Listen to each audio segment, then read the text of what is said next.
పూజా మోహనాయాల అసలు మీ అమ్మమ్మ time bad ఉన్నప్పుడు ఏది వర్కౌట్ కాదక్క. పాకిస్తాన్ ఇంకా ఇండియా మధ్యలో సీజ్ ఫైర్ చేశాము, కాల్పుల విరమణ అంటే ఇంకా యుద్ధం ఉండదు, నేను మధ్యలో మీడియేట్ చేసి సెటిల్మెంట్ చేశాను ఇద్దరు కంట్రీస్ కి అని చెప్పి డొనాల్డ్ ట్రంప్ ఒక ట్వీట్ వేశారు భయ్య. కానీ ఆ ట్వీట్ వేసిన కొద్ది గంటలకే జమ్మూ అండ్ కాశ్మీర్ లో పాకిస్తాన్ దాడులు చేస్తుంది, సీజ్ ఫైర్ ని వయలేట్ చేసింది. ఈ న్యూస్ విన్నాక నాకు రెండే టెంప్లెట్లు గుర్తొస్తున్నాయి భయ్య. ఒకటి డొనాల్డ్ ట్రంప్ కి సంబంధించి, డొనాల్డ్ ట్రంప్ పరువు పోయినట్టే కదా, ఇంకో టెంప్లెట్ ఏంటంటే పాకిస్తాన్ కి సంబంధించి.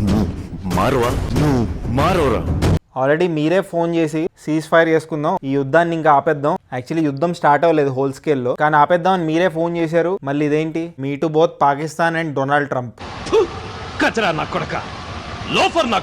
ఏ రకమైన మీడియేషన్ సార్ ఇది? మన సబ్స్క్రైబర్ ఒకళ్ళు ఒక కామెంట్ చేశారు భయ్య, నేను ఒక 2 hours క్రితం ఒక వీడియో పెట్టాను ఈ సీజ్ ఫైర్ గురించి. అసలు సీజ్ ఫైర్ అంటే ఏంటి, ఇండియా ఇంకా పాకిస్తాన్ మధ్యలో సీజ్ ఫైర్ అగ్రిమెంట్ ఎలా జరిగింది, దాని గురించి ఒక వీడియో పెట్టాను, అది చూడండి. దాని కింద ఒక కామెంట్ పెట్టారు, పాకిస్తాన్ ని నమ్మడం అంటే మెడ చుట్టూ ఒక పాముని కట్టుకొని తిరగడమే అని. అది చాలా నిజం అనిపిస్తుంది నాకు ఇప్పుడు ఈ సీజ్ ఫైర్ వయలేషన్ తర్వాత. చాలా మంది మన సబ్స్క్రైబర్స్ అన్న సీజ్ ఫైర్ ని వయలేట్ చేసింది పాకిస్తాన్, చూడు నువ్వు ఒకసారి అని చెప్పి కామెంట్ చేశారు. అందుకే ఈ వీడియో చేస్తున్నాను. జెంటిల్మెన్స్ అగ్రిమెంట్ అనుకున్నాను నేను ఇది, కానీ పాకిస్తాన్ ఈ వయలేషన్ చేసినందుకు చాలా షాక్ ఇంకా సర్ప్రైజ్ అయ్యాను. ఈ సీజ్ ఫైర్ ని వయలేట్ చేసినందుకు పాకిస్తాన్ మీద అమెరికా ఏమైనా యాక్షన్ తీసుకోబోతుందా చూడాలి. మీ ఒపీనియన్ ఏంటి ఎంటైర్ ఇష్యూ మీద కామెంట్ చేయండి.